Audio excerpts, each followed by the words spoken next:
Baie hartlik welkom, liewe gemeente, liewe vriende. Dis nou die Sondag na opstanding. En daarom wil ek graag vir u uit Lukas 24 lees, die gedeelte van die Emmausgangers. Op dieselfde dag was twee van hulle op pad na 'n dorpie met die naam Emmaus, 12 kilometer van Jerusalem af. Hulle was in gesprek met mekaar oor al hierdie dinge wat gebeur het. Terwyl hulle so gesels en gedagtes wissel, het Jesus nader gekom en saamgeloop. Maar hulle oë is verhinder om hom te herken. Hy vra hulle toe: "Wat is dit wat julle so ernstig met mekaar loop en bespreek?" Met somber gesigte gaan hulle staan en een van hulle met die naam Kleopas antwoord hom: "Is u dan die enigste vreemdeling hier in Jerusalem, dat u nie weet van die dinge wat in die afgelope paar dae gebeur het nie?" Hy vra hulle: "Watter dinge?" Hulle antwoord hom: "Die dinge in verband met Jesus van Nasaret, 'n profeet wat magtig was in woord en daad voor God en die hele volk, en hoe ons priesterhoofde en die lede van ons raad hom oorgelewer het om ter dood veroordeel te word en hom gekruisig het. Ons het so gehoop dat dit hy is wat Israel se verlos. Hulle het so gehoop dat dit hy is. Maar boonop is dit vandag al die 3de dag vandat die dinge gebeur het, en nou het 'n paar vroue dit uit ons kring ook nog te vertel. Hulle was vanmôre vroeg by die graf en kon sy liggaam nie kry nie. Hulle het kom vertel dat hulle 'n verskyning gesien het van 'n engel wat gesê het dat hy lewe. Sommige van ons mense het ook na die graf toe gegaan en dit net so gekry soos die vroue gesê het, maar hom het hulle nie gesien nie. Toe sê hy vir hulle: "Wat 'n gebrek aan begrip en wat 'n traagheid van gees. Glo julle dan nie al die dinge wat die profete gesê het nie? Moes die Christus nie hierdie dinge ly om in sy heerlikheid in te gaan nie?" Daarna het hy by Moses en al die profete begin en al die uitsprake wat op hom betrekking het uit die skrif vir hulle uitgelê. Toe hulle by die dorpie aankom waarin hulle op pad was, het hy gemaak of hy verder wou gaan. Hulle het egter by hom aangedring en gesê: "Bly by ons, want dit is amper aand en die dag is al amper verby." Toe hy ingegaan om by hulle oor te bly, terwyl hy saam met hulle aan tafel was, neem hy die brood, vra die seun, breek dit en gee dit vir hulle. Toe gaan hulle oë oop en hulle het hom herken, maar hy het uit hulle gesig verdwyn. Hulle sê toe vir mekaar: "Het ons hart nie warm geword toe hy op die pad met ons gepraat het en vir ons die skrif uitgelê het nie?" Hulle het dadelik opgestaan en na Jerusalem toe gegaan. Daar kry hulle die 11 en die ander mense bymekaar en hulle sê: "Die Here het regtig opgestaan en hy het aan Simon verskyn." Toe vertel hulle wat op die pad gebeur het en hoe hy aan hulle bekend geword het toe hy die brood gebreek het. Nou ek wil graag vir u, en ek weet as ek 'n foto wys, dan gewoonlik wys hy onderste bo, maar in hierdie geval kan u dalk die foto sien. Dis 'n skildery wat geskilder is deur Janet Brooks. En nou kan u mooi sien, hier aan hierdie kant is daar twee mense met hulle rug na ons toe gekeer. En hulle is in swart geklee, so dit gee vir u die idee van hierdie mense is in rou. En hierdie twee mense is niemand anders as die twee Emmausgangers nie.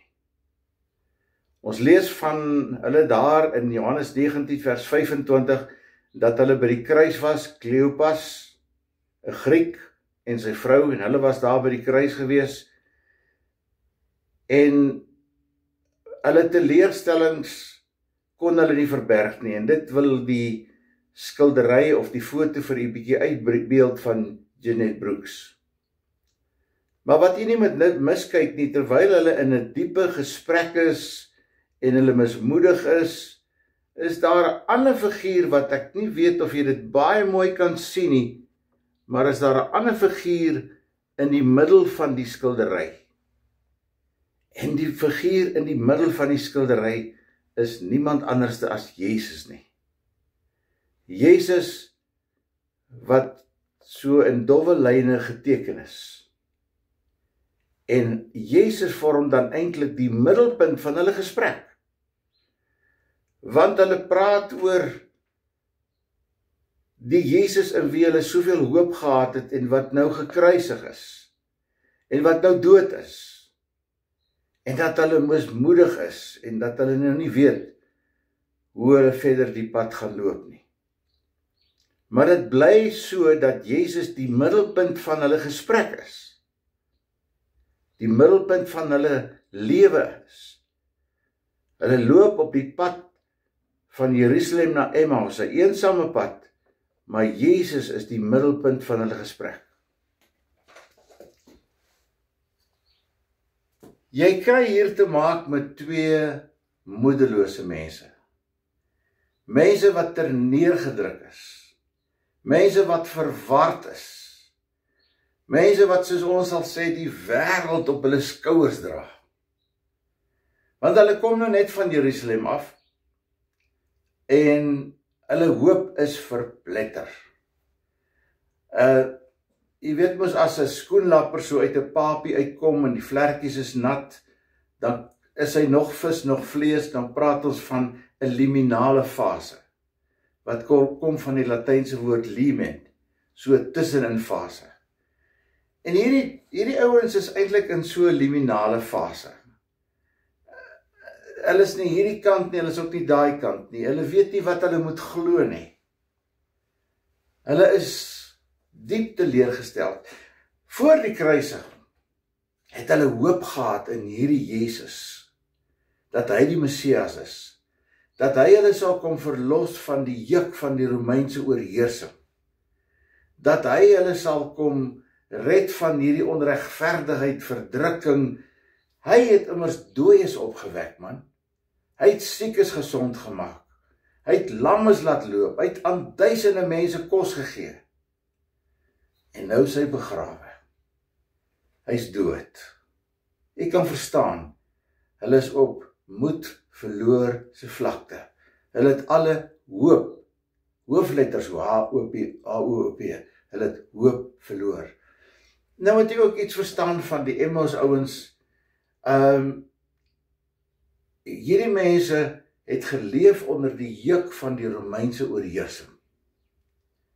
Hulle het ekonomies swaar gekry. Hulle was eintlik die verworpenes in die samelewing. Hulle was nie optimisties oor niks gewees nie. En dan hoor hulle van Jesus. En skielik vlam die hoop op.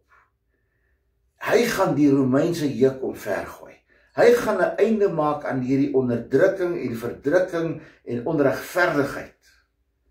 En Kleopas en sy vrou is die twee mense wat hierdie dinge beleef, waarvan jy gesien het in die skildery. En nou stap hulle van Jerusalem na Emmaus op hierdie liminale pad. Hierdie eensame pad tussen niks en nêrens, op pad na Emmaus toe. So ongeveer 12 kilometer van Jerusalem af. En hulle is druk in gesprek besig oor Jesus van Nasaret, wat magtig was in woord en daad, wat vir hulle soveel hoop en moed gegee het, en nou is hy ter dood veroordeel. Hy is die slegste dood gedood, naamlik die kruisiging. Hulle daar's gespot met hom. En nou hoor hulle hoor maar net sulke roemers, van vrouens wat vertel, hulle was by die graf gewees, en hy's nie daar nie. Hy het opgestaan. Maar is dit nou nie maar weer fopnuus nie? Van fopnuus kan jy mos nou glad nie glo nie. Jy moet dit bevraagteken. Anders is jy eenvoudig regtig dom. En Jesus, hy loop hulle van agteraf in, hè? En hy begin die skrifte aan hulle verduidelik. Eers vra hy vir hulle, waaroor praat hulle so? Waaroor is hierdie druk gesprek van hulle? En dan vra hulle, maar waar kom jy vandaan? Is jy dan 'n vreemdeling in hierdie omgewing? Almal weet van die Jesus en dat hy gekruisig is en die vreeslike dood wat hy gesterf het en die woorde wat hy aan die kruis gesê het. Almal weet van dit. Is jy 'n vreemdeling in Jerusalem? Hoe is jy so oningelig? En dan begin Jesus vir hulle die skrifte uitlê. En as hulle by die dorpie Emmaus kom, dit is so mooi, dan maak Jesus asof hy verder wil gaan. En hulle sê, nee, kom, jy dis laat, jy kan nie nou verder gaan nie. Kom eet vanaand by ons en slaap by ons. Kom oornag by ons. En dan gaan Jesus, en dat seker 'n hele ruk 'n gesprek plaasgevind, van waar af kom jy, wat het jy gedoen in die lewe, daai soort van vrae. En dan die oomblik as hulle aan die tafel gaan sit om te eet, dan is dit Jesus wat nagmaal gebruik. En hy vat die brood. En ek dink as hy hierdie kleed van hom so skuif, dan sien hulle die gate deur sy polse. En hulle oë het oopgegaan. En hulle besef, hierdie man, wat by hulle aangesluit het, wat hulle van agteraf ingeloop het op die pad van Emmaus, is die Here. En dan verdwyn hy uit hulle gesig. Dan verdwyn hy uit hulle gesig. Jy sien, dis hierdie liminale ruimte waarin 'n mens leef. Waarin jy wonder oor dinge, waarin jy twyfel oor dinge, waarin jy hoop gehad het, en dan skielik raak dit die ruimte waarin die Heilige Gees kom werk. Roer, sê hy, dis God se wagkamer. Dis die ruimte waarin jy wag dat die Here deur sy Gees moet ingryp. En dan ontdek jy, maar God was nog altyd daar. Dan ontdek jy, God was nog nooit afwesig nie. En wat het Jesus eintlik gedoen? Niks buitengewoon nie. Hy het maar net hulle oë laat oopgaan. Maar die wonderlike ding wat vir my uitstaan hier en onder andere, is dat toe Jesus nou uit die graf uitgekom het, opgestaan het uit dood, kon hy eintlik na Jerusalem toe gegaan het en by die tempel ingestap het en met die priesters en die skrifgeleerders en al die ouens gesê het, julle wat my gekruisig het, hier's ek. Dit sou 'n geweldige impak gehad. Maar hy doen dit nie. Hy gaan stap op 'n eensame pad van Jerusalem na Emmaus, 12 kilometer weg van Jerusalem af. Op 'n eensame pad. En hy loop 2 Grieke, loop hy in. Nie Jode nie, Grieke. Hy loop hulle van agteraf in, en hy sluit by hulle aan, en hy begin hulle die skrifte uitlê. En dan ontdek hulle, maar God is nog heeltyd daar. Hulle oë gaan wel oop daar by die nagmaalstafel, wanneer hulle hierdie merke in sy hande sien. Maar toe Jesus klaar die skrifte uitgelê, ontdek hulle, God is nog heeltyd daar. So, vriende, twyfel jy ook soms, as gevolg van omstandighede, as gevolg van probleme, as gevolg van hartseer, as gevolg van finansiële probleme, as gevolg van watter dinge ook al, twyfel jy ook soms dat die Here jou vergeet het. Is jy ook soms teleurgesteld dat jy weet, jy lees in die woord van die Here, hy is die almagtige God, hy is die skepper van hemel en aarde. En waar is hy nou in jou lewe? So saam met die teleurstelling kom daar waarskynlik 'n stuk frustrasie, 'n stuk hartseer, 'n stuk ongeduld, totdat jy skielik op 'n dag ontdek, Maar God is nog heeltyd daar. Hy sê mos, ek sal jou nooit as te nimmer vergeet of verlaat nie. Ek is by julle al die dae tot aan die einde van die wêreld. Jou lewe gaan verander. Jou lewe sal verander. Jou hartseer, jou teleurstelling, jou frustrasie en daai goed gaan verander. Hou vas aan die Here. Die Here, ons verlosser. Die Here, ons God, wat jou en my ken, beter as wat ons mekaar ken, wat jy jouself ken. Kom ons bid saam. Hemelse Vader, dankie dat U ons nooit vergeet nie. U sê self in Jesaja 49, U het ons name in U handpalms ingegraveer. U sien dit gedurig voor U. Ja, daar's tye wat ons so gefrustreerd raak en bang en benoud raak en wat ons voel dat U ons vergeet te verlaat het.